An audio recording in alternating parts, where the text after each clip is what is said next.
I say, you too.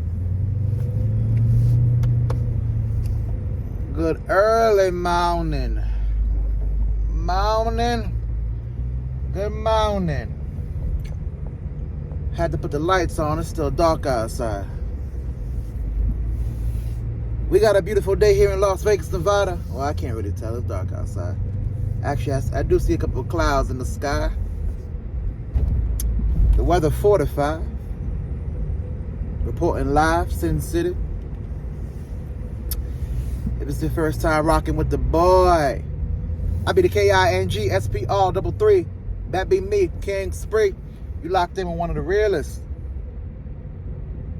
And as always, watch out for that new mixtape coming soon.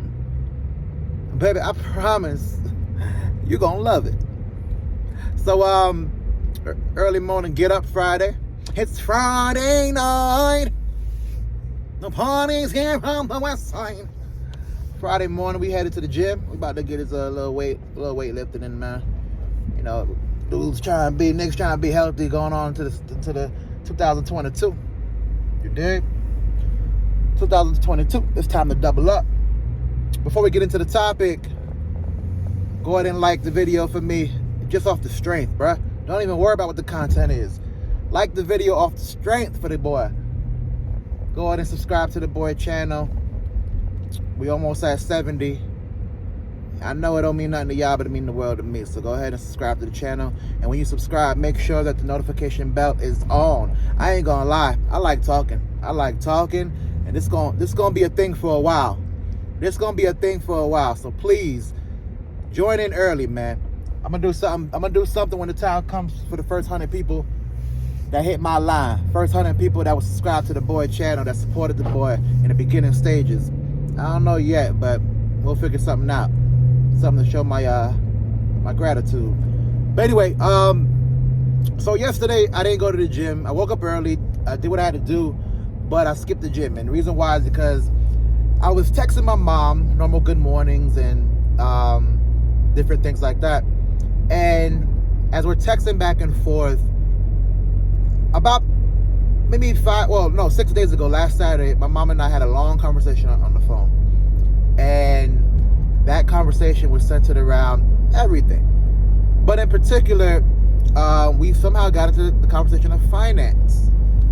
Now, let's talk about how parents, but in particular black parents, they kind of grew up with this mindset of like, don't question me. Stay in a child's place. And even as you become an adult, they still view you as a child. Yes, I'm your child, but I'm an adult. You can't just say random things and I just take your word for it. I got to do my research. I got to see if that's true. You know, when we're younger, we think our parents are superheroes, and a lot of them are. Mine still is. My mom is a superhero. Wonder Woman 2.0. Black, strong, independent woman. That's a fact. But that don't mean that Wonder Woman don't have pitfalls. That don't mean that Wonder Woman knows everything. That don't mean that Wonder Woman can't be taught a lesson from somebody that's not as strong as her, right?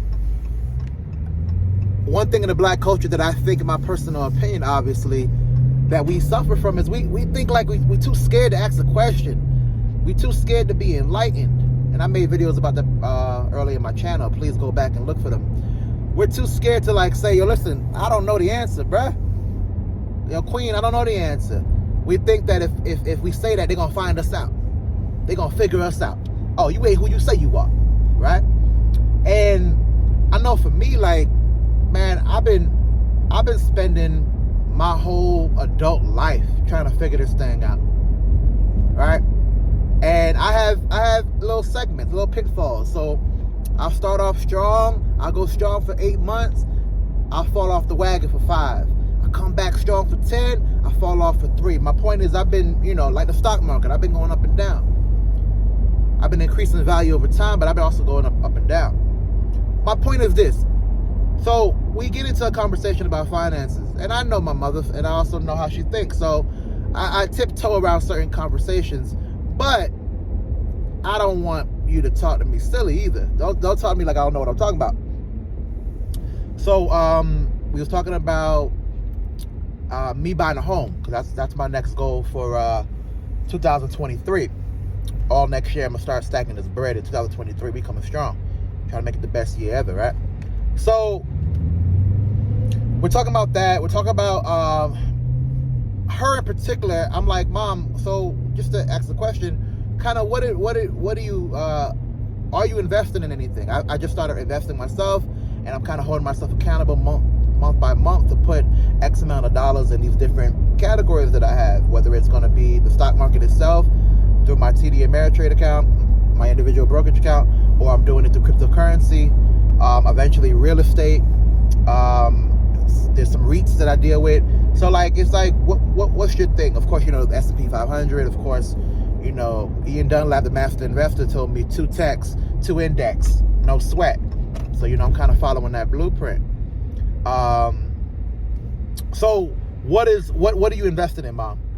And of course she took, you know, that is disrespect. So, and this is all via text, mind you, all via text. So she kind of gave me some BS answer. She's like, oh, I'm in the E fund, the C fund, the D fund, the A, B, C, D, 1, 2, 3 fund. I'm like, okay. But like, what are those companies invested in individually? And then she said, it goes up, it goes down, and I'm okay. So I call her now. This is via text. I call her now. I'm like, Mom, what are you talking about? Like, respectfully, what are you talking about? What do you mean it goes up, it goes down? What are you saying? And of course, that led into her being upset. And I was like, Mom, no, I don't mean no disrespect in what I'm saying, but you talking to me like I'm 5 years old. And this is the problem. If you don't know what your company, what your investments are, where your money is invested in, just say you don't know. Don't keep this facade up like you know something, but you just don't want to tell me. Like, no, you clearly don't know. What do you mean it goes up, it goes down? Yeah, that's how it works, but like, what in particular? So that led into a conversation about, essentially, don't question her. But then as I started to break the barrier down, she did start to enlighten me on kind of what she was in. And, you know, she is a retired woman. But she works at the Walmart, you know, just to have something to do, keep herself accountable and be social. And when she got to Walmart, they said, well, listen, we'll take X amount of dollars out of your check every pay period, and we'll invest it into our company for you.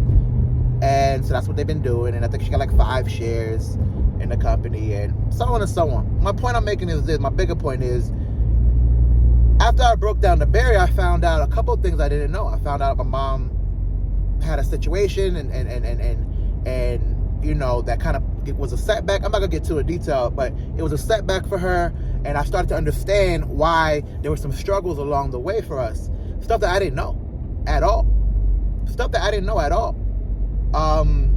That led to a conversation about her will, actually, and like, listen, as your firstborn, I don't even know what you want done when the time comes.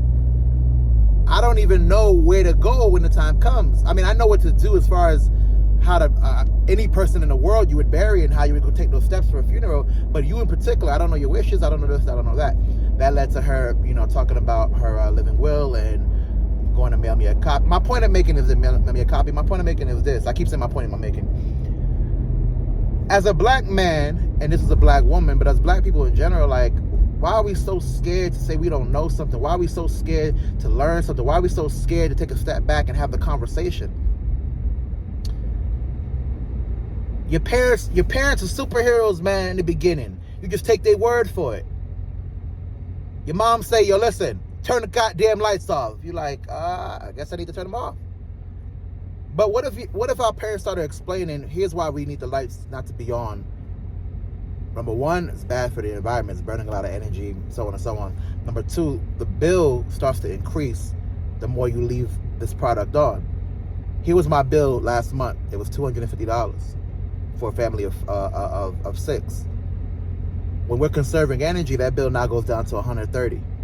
Now the extra $120 that we have, we can utilize for groceries. We can utilize for something different. We can utilize for dog food. We can utilize for gas, or we can utilize for your birthday party that's coming up, for those sneakers that you've been wanting, right? But our parents, especially in the black household, they don't teach us or or instruct us on how money works. A lot of the times because they don't know. They know you work for a check, you get the check, you divvy that check up amongst various things you need to get. But they don't really know how money works. They don't really know how the economy works. They don't really know what to do to make that money grow. But because they don't know and they don't want to seem like they don't know, they make it like you stay in the child's place. Don't get ahead of yourself. You stay in the child's place. And what they're really saying is, I'm 30, I'm 40, I'm 50, I'm 60 and up. I don't know. But I don't want you to know I don't know. And I'm saying, like, Mom, and to anybody that's listening, I'm not judging you, man. I'm past all that. I see a lot of jokers on the gram and they talking all kind of talk. They talking all this money talk. Everybody got money, bruh. Everybody winning, you heard me? Everybody making moves. Everybody in the club. Everybody buying houses, supposedly. Everybody got a vast portfolio. And I'm proud of all my friends that are doing what they got to do. Because I got a couple friends that, they do what they got to do. But that don't mean that everybody is telling the truth, number one. And number two, even if you are that kind of person, you shouldn't be looking down on nobody. And I'm not looking down on nobody. I have nothing. I'm broke. I'm broke as ever. I'm trying to figure this whole thing out, like I keep saying, man. And I'm not going to judge you, Ma. I ain't going to judge you, Pa. I ain't going to judge you, sis, king, queen. I ain't judging you, bruh. I'm good. Who am I, right? But I do want to have the conversation because the conversation is going to spark ideas. Those ideas create problems that then you can create solutions. And at the end of the day, man, a lot of this shit is not about talent. It ain't about right place, right time. It's just about knowing something. That whole knowledge of power thing is so powerful because it's true. It's just about what you know. It's Friday night. You want to go out. I'm in Las Vegas, Nevada. You want to go out, right? You want to hit the strip. If you don't know anybody, you have to worry about trying to get on the guest list. You got to worry about going to the actual club early, trying to get in early, make sure you're dressed right. Excuse me. Then make sure you have a potential money to pay, which is going to be $50, $100, $200 sometimes. Then you got to worry about drinks in the club. You got to worry about all that. If you don't know anybody, you going out on a Friday night becomes a big deal. It's a big to-do. But if you know the right people, if you know how to move a certain way, you got connections, that same experience can be you just walking in the door, literally. That's a text. They open the ropes. I've seen it happen. I've done it. When I knew some people in the right places, or my friends knew people in the right places. It's literally a rope. Boom, come on in. Yo, you're sitting here, table. Hey, I want drinks. Boom, boom, boom. It's a simple process. When you know somebody, when you know something or someone, it's a simple process. And I'm just trying to get to the point where my knowledge is, you never stop learning, but you want to get to the point where you know enough, right? A lot of this stuff's in the books, and they know where to hide the answers in the books because they know that we ain't gonna look. They gonna tell us buy them Nikes, buy them Jordans. They look good on you. They look good on you, Ken. Keep buying them. Buy that diamond chain. That shit look good. Meanwhile, the whole concept of a diamond in general is a made-up thing. The only reason why there's value in a diamond is because advertising made women believe that that's what they need to signify love. Like, the value in these certain products are made up. They make diamonds in labs. The value of these products are made up. But they make us believe that we need it. They make us believe that it's valuable. And then we go ahead chasing the same thing that's essentially made up while they reap the benefits. Man, knowledge is everything. I ain't gonna talk y'all ear off, even though I already did. Do me a favor, please, like, comment, man. If y'all agree with what I'm saying, let me know. What y'all think about this? How y'all feel about y'all parents and sometimes not wanting to learn certain things? They seem to be always like, stay in the child's place. If you question them about something, they take it as disrespect. Y'all got moms and dads that do that, or are they giving you the game? Are they giving you the game and I'm just somebody that's not, giving the benefit of the doubt to most people? Y'all let me know in the comment section. Go ahead and like the video. And please subscribe to the channel. We almost at 70, man. Almost at 70. I need to get to 70 by the end of the month. 5 more people. 5 more subscribers. And make sure when you subscribe, the notification bell is on. It really helps YouTube as well as myself know that every time I pop up, you want to hear me, you want to see it, you want to enjoy this content. Anyway, this has been a message brought to you by the good people over here at Spree ENT. And until I find something better else to say, we all we got.